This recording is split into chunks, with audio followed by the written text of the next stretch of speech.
ഇന്ത്യയിലെ കാർഷിക കാലങ്ങൾ പ്രധാനമായും മൂന്നെണ്ണമാണ്.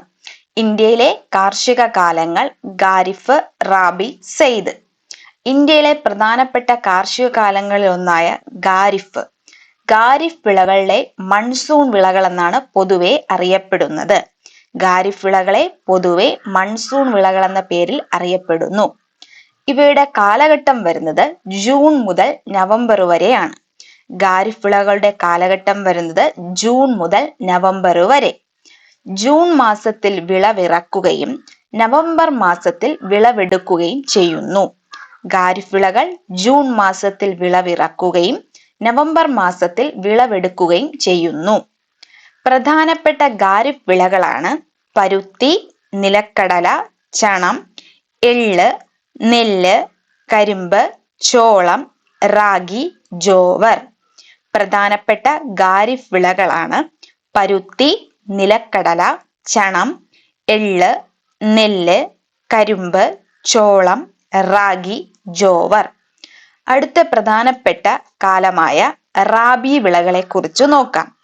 റാബി വിളകളെ ശൈത്യകാല വിളകളെന്ന് പൊതുവെ അറിയപ്പെടുന്നു. റാബി വിളകളുടെ മറ്റൊരു പേരാണ് ശൈത്യകാല വിളകൾ.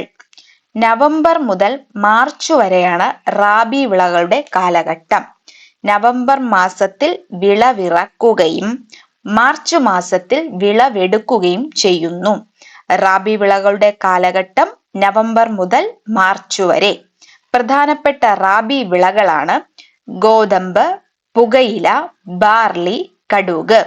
പ്രധാനപ്പെട്ട റാബി വിളകളാണ് ഗോതമ്പ്, പുകയില, ബാർലി, കടുക്. മൂന്നാമത്തെ കാർഷിക കാലമായ സൈദ്. പ്രധാനപ്പെട്ട കാർഷിക കാലമാണ് സൈദ്.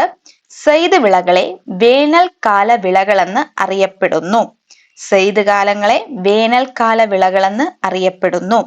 ഇവയുടെ കാലഘട്ടം മാർച്ച് മുതൽ ജൂൺ വരെയാണ്. കാലഘട്ടം വരുന്നത് മാർച്ച് മുതൽ ജൂൺ വരെയാണ്. സൈദ് വിളകളിൽ പ്രധാനപ്പെട്ട വിളകളാണ് പഴം, പച്ചക്കറികൾ. പ്രധാനമായും തണ്ണിമത്തനാണ് ചോദിച്ചിട്ടുള്ളത്.